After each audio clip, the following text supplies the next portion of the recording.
This is the Whole Care Network.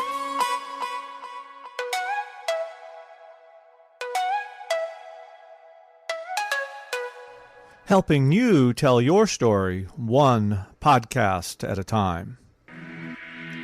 Content presented in the following podcast is for information purposes only.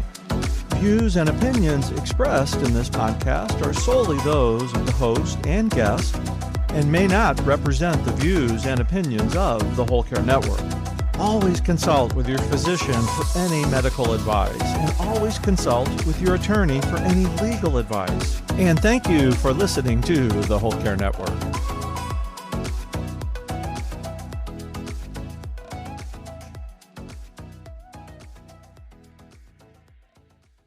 Sometimes it's easy. Sometimes it's hard. In this episode, we're talking about introducing and integrating outside caregivers into your care support team. We're bringing 6 tips. Welcome. We're Sue Ryan and Nancy Treaster. This podcast brings our years of experience in a variety of family caregiving roles to prepare you to navigate your caregiving journey. We're sharing our personal experiences, not medical advice. And because it's our passion to support you on your journey, we believe no topic is off limits. Let's get started. You might be adding a caregiver into your home. You might be hiring a caregiver for your loved one who lives alone. You might be adding a caregiver to your care support team in a care community. No matter where you're hiring a new caregiver into your support team, integrating and introducing a new caregiver can be tricky. Sometimes your care receiver doesn't think they need any help. No, really? Shocking. Yes, it happens. Does it? It's not unusual. How about that? Don't give up. Don't give up easily. Yeah. Be patient. Take the time to let the process play out. And we're going to talk about that today. When we brought a new caregiver into our home, my husband told the new caregiver for at least the first couple of weeks, every time she came, he said, "You need to go home." After a while, he was okay with her being there for a while. "You need to go home." And she would just smile at him and say, "Well, I'm not going home just yet." She recently started caregiving for someone new. And she told me the exact same thing is happening at the beginning. Yeah. Every now and then after a while, he says, "You need to go home." And she said, I just smile at him and say, "Nope, it's not time for me to go home yet." So anyway, realize this is a process. We're going to talk you through it. Yeah. Outside caregivers, whether they come into our home, where our loved one is when we're not there, or whether they come in to a care community, provide valuable support and insights for us. Yes, they do. When they're in the communities, they're another set of eyes and ears to give us information and also to help the care team provide the best care for our loved one. Tip 1 is to create a welcoming environment for them. We want them to want to care for our loved one. And so when we're in our home, there are some things that are really, really helpful for us to do to create that welcoming environment. When they come, provide a brief tour of your home, highlighting for them where to find the different rooms, where to find the things that will be helpful for them, and also where you keep the products that they're going to be using to care for your loved one. Ensure they have access to the basics like drinking water, the refrigerator, the bathroom, a place to take breaks. What do they like to drink? What snacks do they prefer? Have things around that help them feel welcome. Make sure they know how to operate the necessary household objects. Like one of the most important ones here, we've got the TV, or if there's a camera they're going to be using to monitor. But then if they're going to be preparing food, things that, in the kitchen and things like that. So anything that's going to help them to be able to operate the things in the home. Create a special Wi-Fi access or give them access to your Wi-Fi so they can be connected all the time.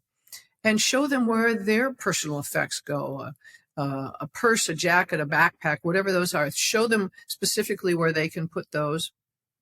And then this may seem like a small thing, and it's really not.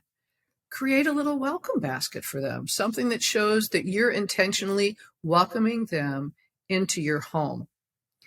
Then, if they're coming into the care community, and it's a little bit different, one of the things that's really important is for you to, with them, introduce them into the leadership team and the team of their peers who are in the care community. This shows the leadership team and the peers you support this person being there, and that it matters, and you have conversations with them so they know that you are encouraging open dialogue, that you want them to work together, that you're supporting this caregiver, that they're important. Teach them about the community itself. Help them understand the community, how it's organized. Show them around. Show them the places where they can take your loved one. Show them where they can take a break, and have them get familiar and answer any questions that you've got. So when we're in there helping them out, it's getting them very, very comfortable so that they can feel more at home more quickly. And that takes us to tip 2, is when we're introducing the new caregiver to our care receiver. So when it's with our care receiver, we want to make sure we're scheduling it at the best time of day for them, whatever that time is, when it's going to be easiest for them to be receptive because they're in the best mood. And begin with something that is a shared pleasant activity, something that they enjoy doing, that they're already comfortable with, that the new caregiver can kind of join or be a part of. Looking at photos, sharing a meal.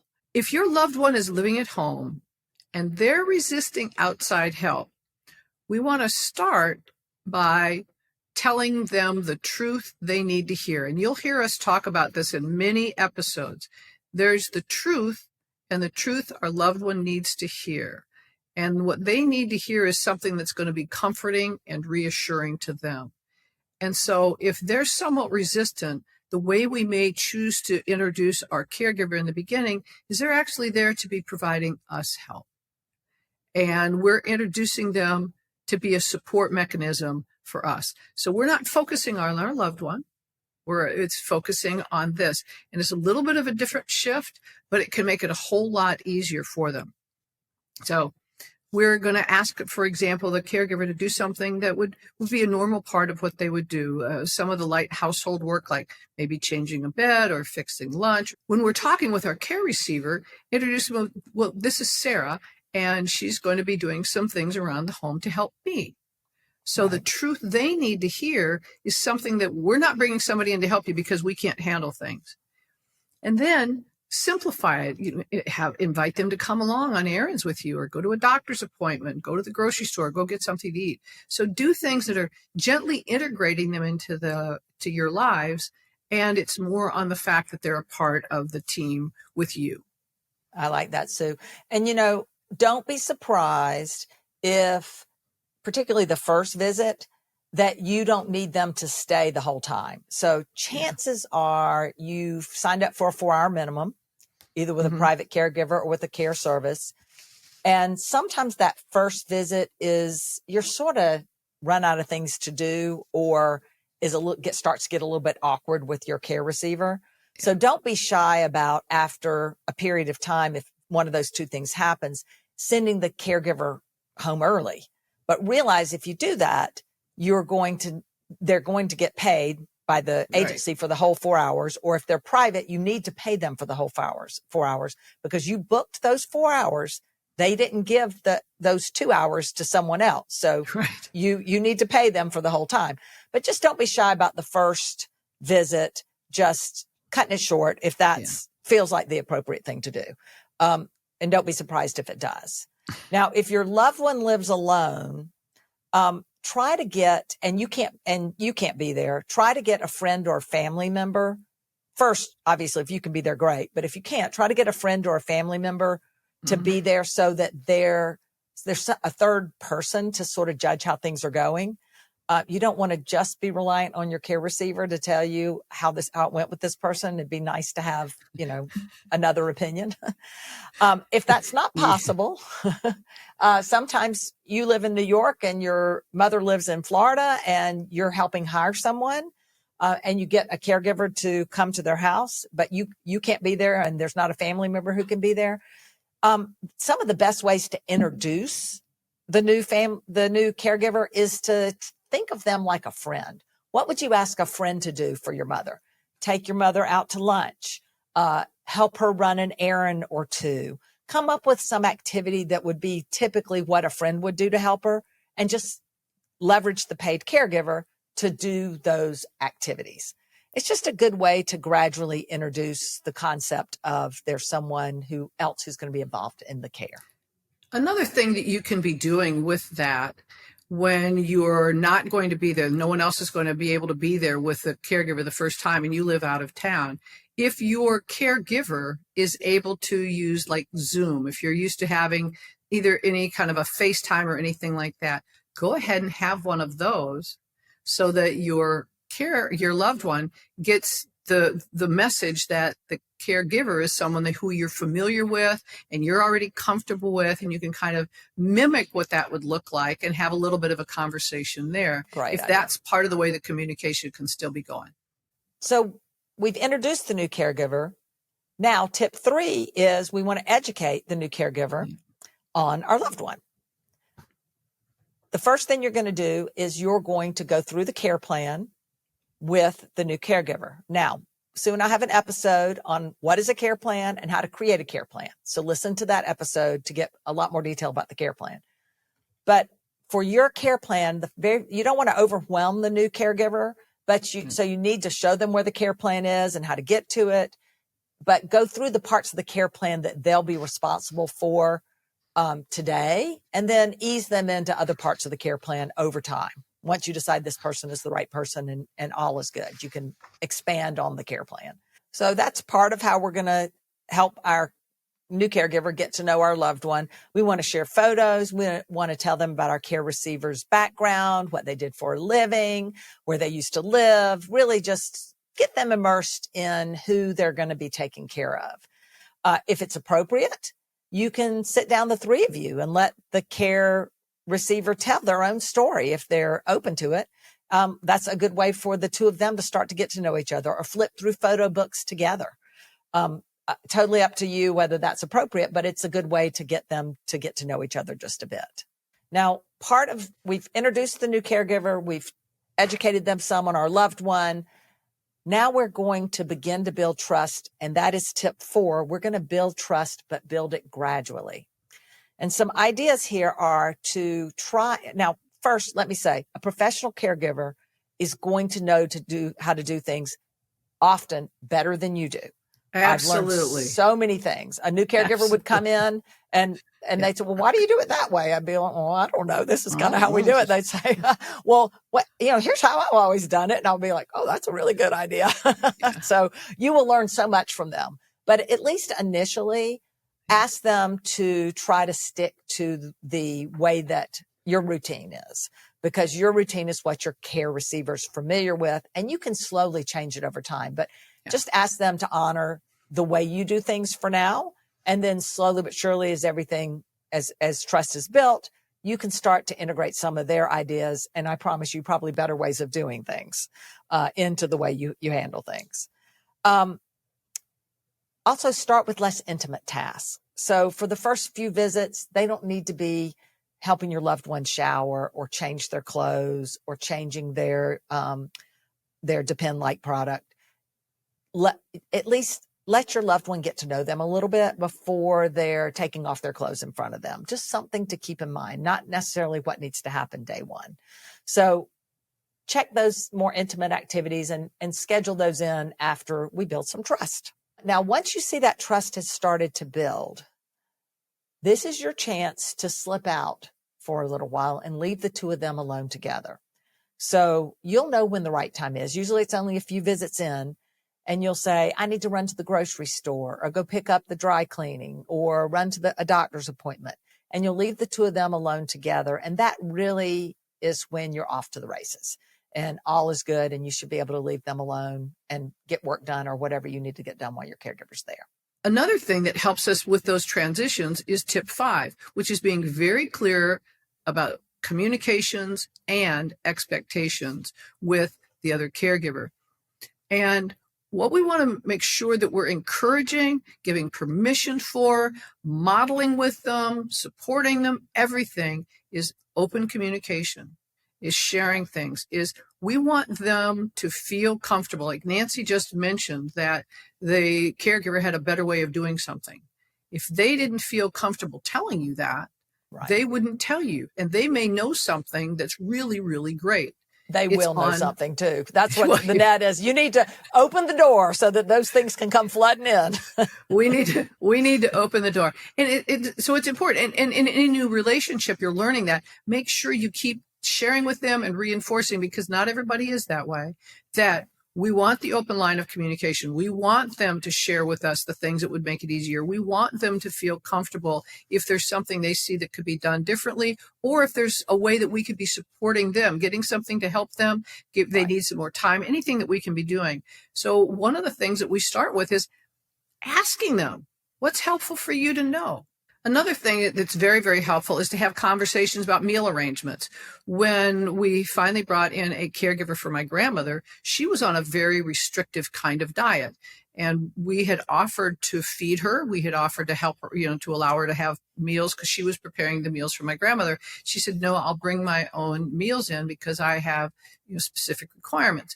What we want to make sure of is that if they're comfortable eating the same food we do and they want to eat along with our care receiver, that they're welcome to do that. If that's something that you've got, if you've got a boundary and you don't want them to, then make sure from the very beginning, they don't expect that you're going to feed them. Yeah, so don't start it if you're not going to keep it up, I think is what you're saying, Sue, and that's the truth. It's two sides of it. It's don't start it if you're not going to keep it up. Don't start it to be nice at the beginning if you're not going to do it. And then the other thing is they're not really expecting that you're going to feed them, 3 square meals if they're going to be there. So get really, really clear up front with what that is and honor it. And there may be some times when there's an exception, but really make sure that there's no confusion about it. So Sue, that leads me to tip 6, because tip 6 is about treating them with respect. Yes. And you would not believe the horror stories I have heard from caregivers about what people have said and done around them as if they were invisible. It's so sad. It's really terrible. So first, you also mentioned in the setting communication and expectations. I think that's treating them with respect, open lines of communication so that they can tell you if there's a better way to do something. They don't feel shy about doing it. So that's one. Awesome. But the second one is also to ask them about themselves, get to know them. Now, here's a tight line you walk. Don't pry, but show an interest in them, in their background, in their living situation, in what's going on in their life. If they want to share it with you, they will. Yeah. If they don't want to share it with you, recognize at that boundary and back off, without stepping over it. So just show an interest. And if they want to, if that appeals to them, great. If it doesn't, back away. Acknowledge when something really good happens. If your loved one's struggling with finishing a meal and they manage to get them to eat the entire meal, say, wow, that was awesome that you got them to do that, or that we got through that whole sandwich. So just acknowledge them and recognize accomplishments. We want them to want to come to your house because they have just as big a right to say, I'm not coming back, as you do to say, I don't want them to come back. Exactly. One of the things, though, that this is not the absence of is that there are going to be times where you need to have constructive conversations when something hasn't worked the way that you would have preferred it. When you're setting up communications and you're talking with them and you're getting that trusted relationship, it makes it easier when you're having a conversation about something that you would have preferred had gone a different way, or for them to know that they could reach out to you the same way. So we want to catch them in the act of doing something well. And if there's the other side of it, we want to all feel that we can have those conversations as well. That's a really good point. Yeah. So if you want to be able to say when things didn't go well, you want to also make sure that you're saying when things do go well. That's a really good point. Yeah. And then watch my last one is huge. This is my soapbox. Watch what you say and do around them. And let me give a couple of examples here. If you smoke, don't ask them if it's okay if you smoke around them. I promise you, you're the employer. They're going to say it's okay. Most people are going to say it is okay, and they don't really mean it. So do not smoke around people. Your caregivers, go out in the garage or somewhere else to have a cigarette. I promise you, I can tell me caregivers come to my house and complain about the person who smoked in front of them. And I said, well, did you tell them not to smoke? Well, no, they asked me and I said it was okay. I'm like, why? But anyway, don't do it. Well, because they didn't feel comfortable that they could have told them that. So because we want to make sure that they employee. can feel that. But Yes, don't do exactly. it anyway. Yeah. But don't do it. Just don't do it. Yeah. And then the second one, and this is really my big soapbox, is don't act like they're invisible. So if friends come over to sit in your house and have a conversation and visit, and the caregiver's there with your care receiver, don't talk about religion and politics and things that are very divisive, because you don't know what side they're on and they don't want to hear it. And you put them in a very uncomfortable situation when you go down that path. You may be on the same page with your friends, but you don't know about the caregiver. I had a caregiver tell me that one time she was at someone's house and the conversation got so offensive to her that she literally looked at the person who hired her and said, I'll be in my car. Come get me if you need me. She couldn't even sit in the house anymore. So please just be aware that they're there and treat them like you would anyone. Do not go down that path. Yeah. One of the things that we've learned is those first few visits may not go as smoothly as you would like. It doesn't mean it's not going to ultimately work out. We want to give it some time. Here's one of the things where our caregiver knows more than we do. That True. We want there to be instant chemistry, that everything goes smoothly and they just zips right into it. And it may not be that way. And in the story that Nancy shared, the caregiver knew that the care receiver was going to be a little resistant. She knew how to handle that. Let's have those conversations. If there's some challenging times in that first few visits, talk with the caregiver and say, do you feel this is something they're going to get through? Or do you feel that we need to look at someone else? Don't give up after the first visit, and don't assume that if your loved one doesn't like them the first time, that you just need to get somebody else, because it's most likely that they're not going to like the second or the third or the fourth or however many you get. True. The first time. And frankly, even for yourself. So my mother told me more than once that a certain caregiver, a new one, would come and say, how'd it go? Oh, I don't think it's going to work out. Well, she said that about all of them on the first couple of visits. And one of the ones that she said for several visits turned out to be her favorite caregiver for my dad.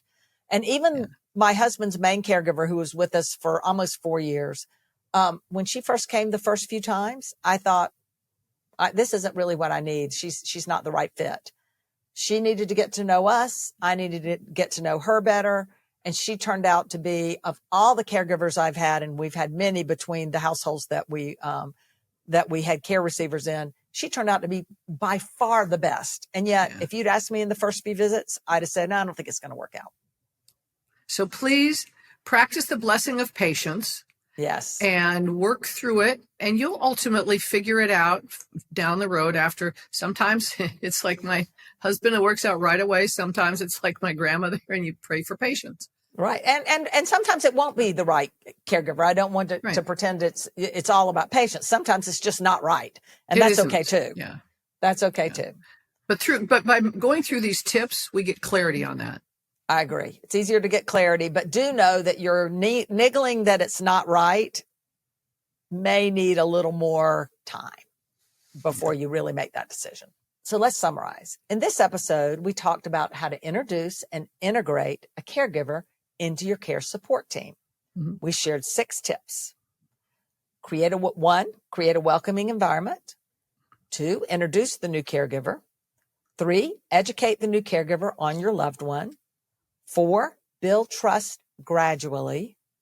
5, be clear about communications and expectations. And 6, treat them with respect. We want the caregiver to want to come back to our house. We definitely do.